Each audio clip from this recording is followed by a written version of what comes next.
గిద్యోనుతో దోతి ఏమంటుందంటే పరాక్రమము కలిగిన బలాఢ్యులా అంటుంది.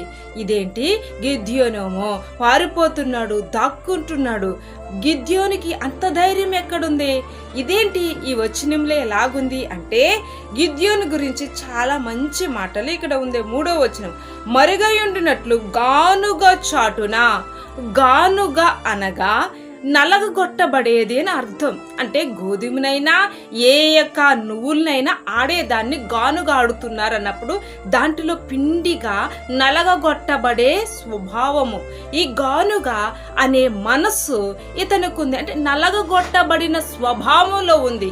మరి ముఖ్యంగా గోధుమలను దొల్లగొట్టుచున్నారు. ఈ గోధుమ గింజ అనగా వాక్యానికి సాదృశ్యంగా ఉంది.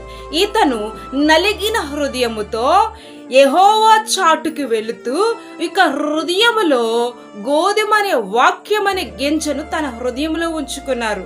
చూసారా, అది మనుషులు చూడలేదు నా తల్లి, అది ఏ యొక్క గొప్పవారు చూడలేదు. కానీ ఇక్కడ దేవుడే స్వయంగా మాట్లాడుతున్నారు. కింద 12, యెహోవా దూత అతనికి కనబడి పరాక్రమము కలిగిన బలాఢ్యుడా. ఈ మాట అనడానికి గల కారణం ఏంటో తెలుసా? నలిగిన హృదయాన్ని చూశారు. రెండోదిగా అతని మనస్సు ఎవరి మీద ఆనుకుందంటే దేవుని మీద ఆనుకుంది. మూడోదిగా అతను వాక్యం అనే గింజను నాటి ఉన్నాడు. అందుకనే దేవుడు అతనికి తోడై ఉన్నాడు. అందుకనే అతని హృదయంలో ధైర్యంను పుట్టించాడు. అందుకనే ఆ యుద్ధానికి ఈయన ఏర్పరచుకున్నారు. నీవు నేను కూడా అలాగా బలహీనులమైనప్పటికీ కూడా దేవుని మనసులో ఉంచుకుని ప్రార్థిస్తే దేవుడు నీకు నాకు తోడై ఉంటాడు.